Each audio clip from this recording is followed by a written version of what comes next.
him out. You want answers? You have offended my family. I think I'm entitled. You want answers? I want the truth. And you have offended a Shaolin temple. You can't handle the truth. Surely you can't be serious. I am serious. And don't call me Shirley. Radical Rant. Massachusetts is one of the few states on the east side of our country that has the power of citizen initiative petitioning to create laws and constitutional amendments. In 2008, Massachusetts passed a decriminalization initiative with a 2-to-1 majority, so it is clear that the residents of the Bay State support sweeping reforms in marijuana policy. So why are some Massachusetts residents proposing a medical marijuana petition that follows New Jersey, the District of Columbia, and Arizona further down into the Box Canyon of medical marijuana? This petition has two major areas of concern for me. First of all, in their definitions of debilitating medical condition, that is, what things you can have to qualify for medical marijuana, they list cancer, glaucoma, HIV/AIDS, hepatitis C, ALS, that's Lou Gehrig's disease, Crohn's disease, Parkinson's disease, multiple sclerosis, and any other condition determined and rated by a qualifying patient's physician. Did you notice something missing there? No chronic pain, no severe nausea. Here are the two conditions most medical marijuana patients cite in getting their cards in other states. They're also the two conditions for which we have the most peer-reviewed documented research proving cannabis's efficacy and relief. By contrast, while we have plenty of anecdotal reports of cannabis's effectiveness in treating Crohn's, ALS, and Parkinson's, we don't have a single clinical trial to prove it. So why are pain and nausea missing?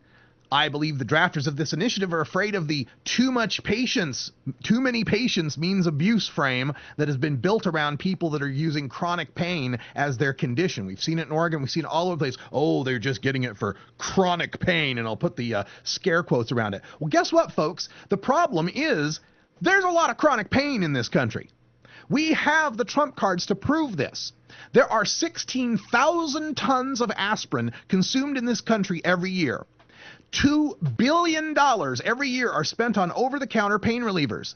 116 million Americans suffer from chronic pain. 1 in 5 say pain regularly disrupts their sleep. 1 in 4 report experiencing longer than a day pain. And 1 in 8 have had pain disrupt their work productivity every pay period.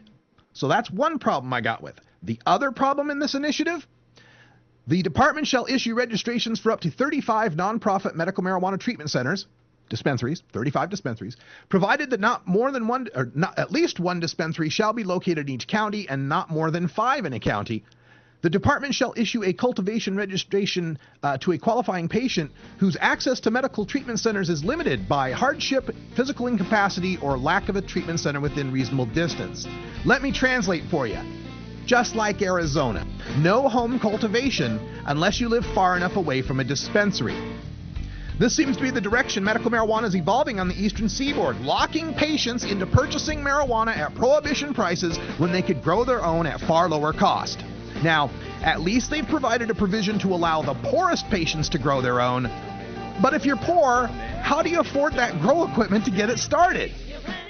They've also got a thing in here to allow them to have 60 days supply, and that was a big mess in Washington state that originally came out saying they'd need 70 ounces for 60 days. The governor freaked out, gave them 35 ounces, and later that got whittled down to 24 ounces. Anybody want to bet that when Massachusetts gets done with it, it ends up being somewhere between 2 and 6 ounces? Come on, folks, we've got to do better with these medical marijuana proposals. We have the momentum. This is Normal Show Live, the voice of the marijuana nation.